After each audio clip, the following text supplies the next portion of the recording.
उत्पत्ति अध्याय 3। यहोवा परमेश्वर ने जितने बनैले पशु बनाए थे उन सब में से सर्प धूर्त था। और उसने स्त्री से कहा, क्या सच है कि परमेश्वर ने कहा कि तुम इस वाटिका के वृक्ष का फल न खाना? स्त्री ने सर्प से कहा, इस वाटिका के वृक्ष का फल हम खा सकते हैं, पर जो वृक्ष वाटिका के बीच में है उसके फल के विषय में परमेश्वर ने कहा कि ना तो तुम उसको खाना और ना उसको छूना, नहीं तो मर जाओगे।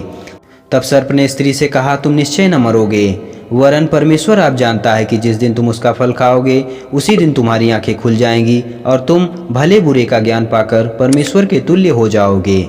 सो जब स्त्री ने देखा कि उस वृक्ष का फल खाने में अच्छा और देखने में मनभाऊ और बुद्धि देने के लिए चाहने योग्य भी है, तब उसने उसमें से तोड़कर खाया और अपने पति को भी दिया और उसने भी खाया। तब उन दोनों की आंखें खुल गई और उनको मालूम हुआ कि वे नंगे हैं। सो उन्होंने अंजीर के पत्ते जोड़ जोड़ कर लंगोट बना लिए। तब यहोवा परमेश्वर जो दिन के ठंडे समय वाटिका में फिरता था उसका शब्द उनको सुनाई दिया। तब आदम और उसकी पत्नी वाटिका के वृक्ष के बीच यहोवा परमेश्वर से छिप गए। तब यहोवा परमेश्वर ने पुकार कर आदम से पूछा, तू कहाँ है? उसने कहा, मैं तेरा शब्द बारी में सुनकर डर गया, क्योंकि मैं नंगा था इसलिए छिप गया। उसने कहा, किसने तुझे चिताया कि तू नंगा है? जिस वृक्ष का फल मैंने खाने को तुझे वर्जा था, क्या तूने उसका फल खा लिया है? आदम ने कहा, जिस स्त्री को तूने मेरे संग रहने को दिया है उसी ने उस वृक्ष का फल मुझे दिया और मैंने खाया। तब यहोवा परमेश्वर ने स्त्री से कहा, तूने यह क्या किया है? स्त्री ने कहा, सर्प ने मुझे बहका दिया, तब मैंने खाया। तब यहोवा परमेश्वर ने सर्प से कहा, तूने जो यह किया है इसलिए तू सब घरेलू पशुओं और सब बनैले पशुओं से अधिक शापित है। तू पेट के बल चला करेगा और जीवन भर मिट्टी चाटता रहेगा। और मैं तेरे और इस स्त्री के बीच में और तेरे वंश और इसके वंश के बीच में वैर उत्पन्न करूँगा। वह तेरे सिर को कुचल डालेगा और तू उसकी एड़ी को डसा करेगा।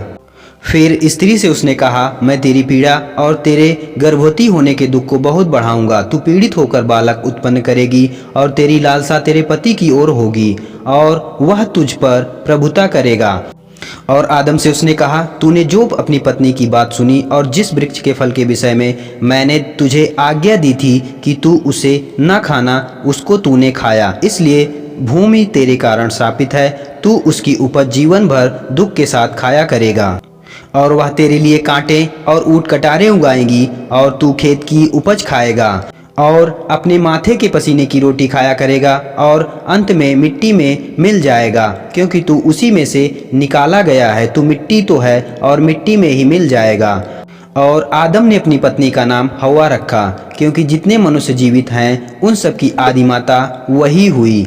और यहोवा परमेश्वर ने आदम और उसकी पत्नी के लिए चमड़े के अंगरखे बनाकर उनको पहना दिए। फिर यहोवा परमेश्वर ने कहा, मनुष्य भले बुरे का ज्ञान पाकर हम में से एक के समान हो गया है, इसलिए अब ऐसा ना हो कि वह हाथ बढ़ाकर जीवन के वृक्ष का फल भी तोड़ के खा ले और सदा जीवित रहे।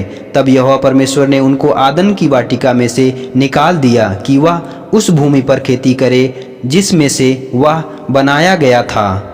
इसलिए आदम को उसने निकाल दिया और जीवन के वृक्ष के मार्ग का पहरा देने के लिए अदन की वाटिका के पूर्व की ओर अरुओं को और चारों ओर घूमने वाली ज्वालामय तलवार को भी नियुक्त कर दिया।